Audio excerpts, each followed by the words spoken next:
Gihanay ng daan sa Emergency Operations Center kung EOC sa Dakbayan sa Mandawi ang ilang malakang aron malikayan ang posibilidad nga mapaubos ang dakbayan sa mas higpit nga quarantine status.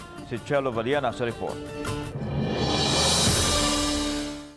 Karong simanaha, gipaabot nga ipagawas sa Interagency Task Force ang bagong quarantine status sa nasod nga maglakip sa dakbayan sa Mandawi.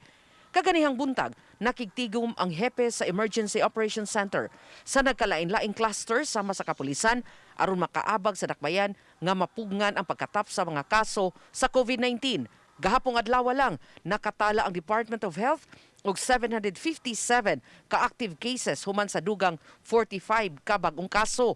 Miabot na hinuon sa 2,959 ang recoveries, gikan sa 3,897 nga total cases.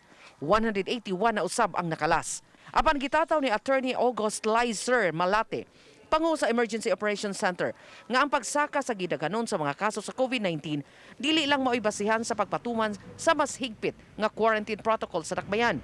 Gani sa pagsugod karong tuiga, hangtod karon duha lang ang nakalas. Tungod diini gipatinaw ni Malate nga maayo pa ang pag-atiman sa healthcare facilities sa mga nagka-COVID. Just to anticipate kung magpadayon niya ato ang mga cases sa pagkakaroon, medyo kuan gyud ang atong average no for the second half of February, taas-taas yun atong average case per day. Usa sa paagi aron pagpaluag sa mga tambalanan, mao ang pagbalhin sa mga moderate patient sa mga isolation facilities inay nga sa tambalanan. That would unburden the hospitals para ang i-accommodate gyud sa hospitals are those that are kanang severe or critical or katong kuan na gyud nga mga cases.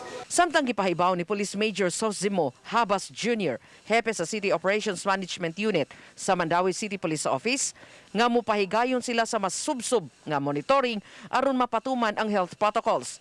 Hinuon sa miaging Lunes, nagkaubos na ang nadakpan sa MCPO nga quarantine violators. Naatay simultaneous operations, law enforcement operations pertaining to the violations sa minimum health standard protocols. Uban ni June Solon, Chelo Valiana, Balitang Bista.